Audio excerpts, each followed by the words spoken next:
ඕගොල්ලෝ content create කරනවා නම් නැත්තම් YouTube channel එකක් පටන් ගන්න ඉන්නවා නම් නැත්තම් දැනට YouTube channel එකක් පටන් ගෙන නම් තියෙන්නේ මග නැවතිලා නම් තියෙන්නේ ඒ වගේ කට්ටිය ඉන්නවා නම් දැනට YouTube channel එකක් කරගෙන යනවා නම් මේ ගැන දන්නවා ඇති. අපිට තියෙනවා YouTube කියලා app එකක්. ඒ YouTube කියන app එකෙන් අපි ඒක content creation කරන කට්ටියට content හදන කට්ටියට ලොකු idea එකක් ගන්න බෑ තමන්ගේ content එක මොන වගේ තත්ත්වයක තියෙන්නේ කියලා. ගොඩක් වෙලාවට YouTube කියන එකේ ඒක තියෙන්නේ viewers ලට. ඒගොල්ලොන් ඒ කියන්නේ අපි මේ content හදලා දාන කට්ටියට ඒක බලන කට්ටියට තමයි මේ app එක ඒක තියෙන්නේ. ඉතින් මේ YouTube Studio කියන එක දාගන්න ඔයගොල්ලෝ දන්නේ නැත්නම් ඒක දාගන්න ඒකෙන් අපිට අපේ වීඩියෝ එකක් අපි දාන කන්ටෙන්ට් එකක් ඩීප් ඇනලයිස් කරන්න පුළුවන්. කොච්චර views ගිහිල්ලා තියෙනවද, කොච්චර කට්ටියට රීච් වෙලා තියෙනවද, එහෙම කියලා අයිඩියා එකක් ගන්න පුළුවන්. ඒක ගොඩක් වැදගත් වෙනවා ඊගාව ඔයා දාන ඊගාව වීඩියෝ එක කොච්චර රීච් වෙනවද කියන එකට. ඉතින් මම ඔයාලට පොඩි මේකක් පෙන්නන්නම්. ඉතින් මගේ පළවෙනි වීඩියෝ එක මේ දින වගේ පළවෙනි වීඩියෝ එක මේකේ මේ ඇනලිසිස් වලට ගිහිල්ලා බැලුවොත් ඔයගලන්ට බලන්න පුළුවන් කොච්චර views ප්‍රමාණයක් ගිහින් තියෙනවද. watch time hours ගන්න ඔයගලන්ට බලන්න පුළුවන්. ඒ කියන්නේ දැන් හිතන්න වීඩියෝ එක විනාඩි 8ක් තියෙනවා. විනාඩියේ ඉඳන් විනාඩි 6ක් විතර වෙනකන් කොච්චර කට්ටියක් බලාගෙන ඉඳලා තියෙනවද, කොච්චර කට්ටියක් කැමතිද විනාඩියේ ඒ කියන්නේ විනාඩියේ ඉඳන් විනාඩි 6 වෙනකන් තියකට කන්ටෙන්ට් එකේ තියෙන ටිකට කොච්චර කට්ටියක් කැමතිද, කොච්චර කට්ටියක් අඩු වෙලා තියෙනවද ඊට පස්සේ ඒ හැම එකක්ම මේකෙන් බලන්න පුළුවන්. කියන්නේ watch time hours ගන්න, කොච්චර views ගිහිල්ලා තියෙනවද, කොච්චර reach වෙලා තියෙනවද content එක. එතකොට දැන් මේකේ මගේ පළවෙනි වීඩියෝ එක impressions කියන්නේ කට්ටියට feed වෙලා තියෙනවා 345.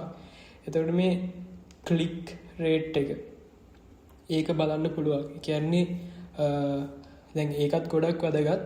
මොකද මේ click කරනවා කියන්නේ මේ click rate එකෙන් බලන්න පුළුවන් අපේ thumbnail එක කොච්චර හොඳයිද කියලා.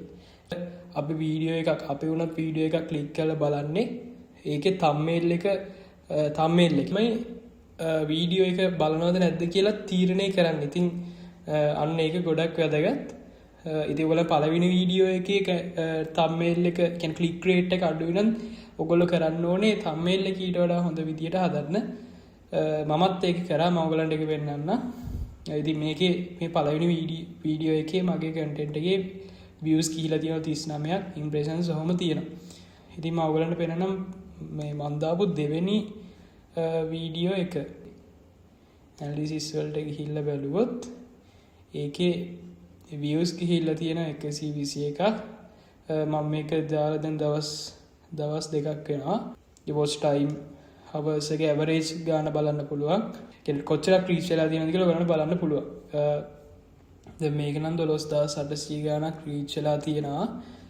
ඒ වගේම මේ ක්ලික් රේට් එක වැඩි වෙලා තියෙනවද අඩු වෙලා තියෙනවද, එතකොට viewers ගාන, මේ content එක බලපු කට්ටිය මොන වගේද කියලාත් බලන්න පුළුවන්. ඒගොල්ලෝ Instagram එකෙන්ද ඇවිල්ලා තියෙන, external sites වලින් ඇවිල්ලා තියෙනවද, Google එකෙන් search කරලා ඇවිල්ලා තියෙනවද, නැත්නම් වීඩියෝ එක feed up වෙලා click කරලා ඇවිල්ලා තියෙනවද කියලා ඔක්කොම බලන්න පුළුවන්. ඉතින් ඒ වීඩියෝස් බලන කට්ටිය මොන වගේ කට්ටියද කියලා ඔයගලන්ට හොඳට ලොකු අයිඩියා එකක් ගන්න පුළුවන් මේ YouTube Studio කියන එකෙන්.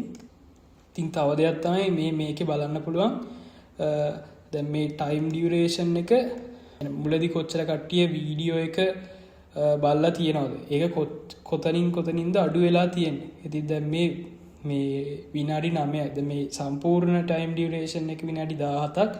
විනාඩි 9ක් විතර යනකොට ගොඩක් කට්ටිය අවුට්ලා ගිහින් තියෙනවා. ගොඩක් විනාඩි 17ක් 13ක් විතර වෙනකොට බලන කට්ටිය ගොඩක් අඩු වෙලා තියෙනවා. ඉතින් ඒක තමයි එකක්. අනිත් එක thumbnail එකේ quality එක වැඩි කරගන්න. දැන් පළවෙනි එකට වඩා මගේ දෙවෙනි එකේ thumbnail එක ටිකක් හොඳයි.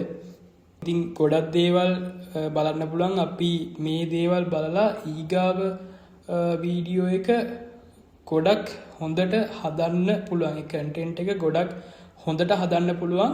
මේක බලන කෙනාට අවශ්‍ය විදියට බලන කෙනාට මේ වීඩියෝ එක ක්වොලිටි වෙන්න හදන්න පුළුවන් කන්ටෙන්ට් එක මේ දේවල් ඇනලයිස් කරොත්. ඉතින් මම මහලොකු YouTuber කෙනෙක් නෙමෙයි. මාත් මේ පටන් ගන්න මගෙත් මාත් තාම වීඩියෝස් 2යි දාලා තියෙන්නේ. ඉතින් views 155ක් කියන්නේ තව කෙනෙක්ට ලොකු නැති වෙන්න පුළුවන්. හැබැයි මට ඒක ලොකු දෙයක් මේ වෙලාවේ. ඉතින් මේ තරම් රීච් එක ගිහින් තියෙනවා. ඉතින් ඔය හැමදේම ඔයගලන්ට බලන්න පුළුවන්. ඉතින් මම මේ වීඩියෝ දාන්නේ කවුරු හරි පටන් ගන්න හරි නැත්තම් පටන්ගෙන නැවතිලා ඉන්න එහෙම කෙනෙක් නම් ඕගොල්ලෝ මේ දේවල් බලලා ඊගා වීඩියෝ එක ඊගාව කන්ටෙන්ට් එක හොඳට හදන්න බලන්න. මිනිස්සුන්ට ඕන විදියට හදන්න බලන්න. ඉතින් ඔයගලන්ට පොඩි අයිඩියා එකක් දෙන්න මම මේ වීඩියෝ එක දාන්නේ. ඔයගලන්ගේ YouTube ගමනත් සාර්ථක වෙන්න කියලා විශ් කරනවා. ඉතින් සමහර විට මට වඩා මේක ගැන දන්න කට්ටිය ඇති. ඉතින් මම මේ දන්න ටික මම කිව්වේ. එහෙනම් තව වීඩියෝ එකකින් සෙට් වෙමු. Thank you කට්ටියට.